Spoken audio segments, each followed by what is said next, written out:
going on, everybody? Hope you're all having a good day. Got myself a little coffee here, getting myself pumped for the install that I have going down today. If you saw it by the title or maybe even the thumbnail, we're going to be installing some carbon Aero parts. And the carbon Aero part that I got today is an AC Schnitzer lip, and it's going to be replacing my splitters. And don't get me wrong, I like the splitters, but they look a little bit odd on the stock bumper. So I'm hoping with the AC Schnitzer lip, it'll come all together in one nice, smooth, aggressive piece, and it'll give it a little bit more oomph, you know? So yeah, see you guys back at the garage.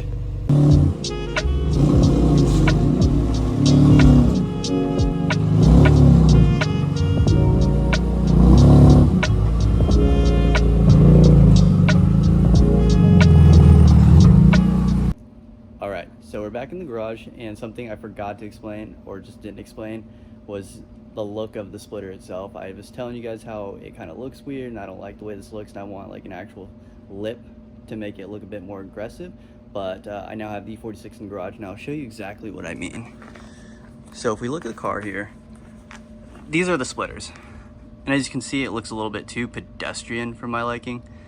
And it kind of just like, it sticks out from the bumper, and it doesn't really have like a nice cohesive shape to it.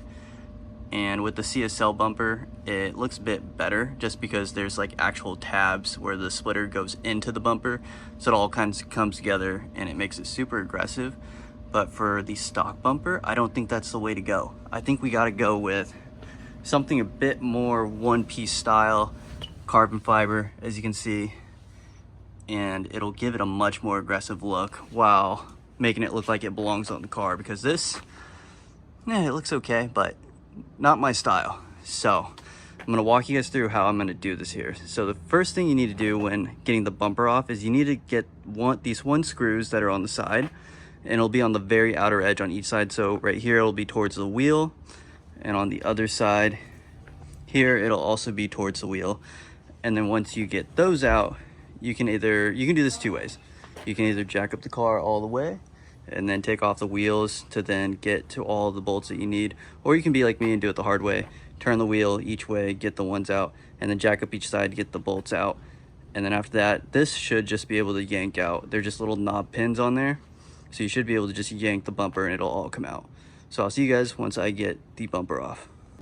All right, so I now got all the bolts that are underneath there. So there's two bolts under on each side, and then there's one on each outer end on the wheel well.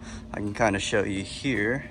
It might be a little hard to see, but it's going to be right here. Oh, it's so dark. Okay, well, there's going to be a hole right here just because I took the bolt out. You may need to take that one out, but if I can recall correctly, it's only this one that you actually need out. All right, ladies and gents, onward and upwards. We got the bolts out, we got the bumper out. Now the next step would be to get those fog lights detached. Now some people will completely detach this whole piece. Completely not necessary. You just need to unhook these little pins here, and it'll be like a tiny little, I don't even know what you'd call that, pin? I guess we can call that a pin. A latch, we'll call it a latch. So you just need to unlatch these from the fog lights, and then you should be able to completely 100% remove this from the car. All right, little mid-project update here. Got the lip on. It was a pain in the ass to do. Had to find multiple screws to get it on there. But if you're following along to how to take your bumper out or put it back on, pretty much all we got to do now is the reverse of what we just did. Got to connect those fog lights back on, push the bumper back on, and then get the screws on. So I'm gonna go and do that, and we'll hopefully get some shots of the car with the new lip on. Speaking of putting things back together, in the last video I was doing the exhaust, and in order to do the exhaust you have to take off the wheels. And when putting the wheels back on, I forgot to torque them. And I ended up going for a drive a few days later, and off came the wheel. And it completely shredded this quarter panel. I mean, I've got it fixed now, as you can see. It's all nice and smooth now. Can't even tell that anything happened to it. But yeah, so when putting your bumper back together, I suggest that you take every precaution to put it back together the right way. Otherwise, something crazy could happen.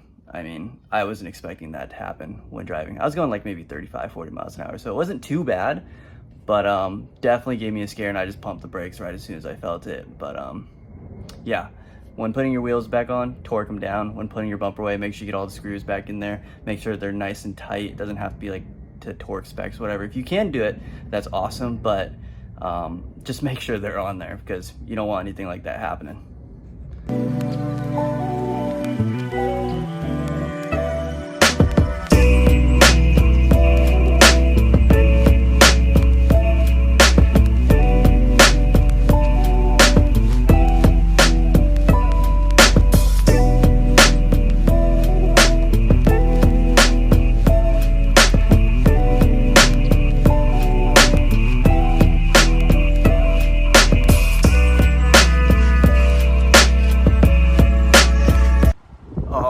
So we got the lip installed, and that's more like it, you know. It's a bit more aggressive, a bit more in your face, a little bit more cohesive.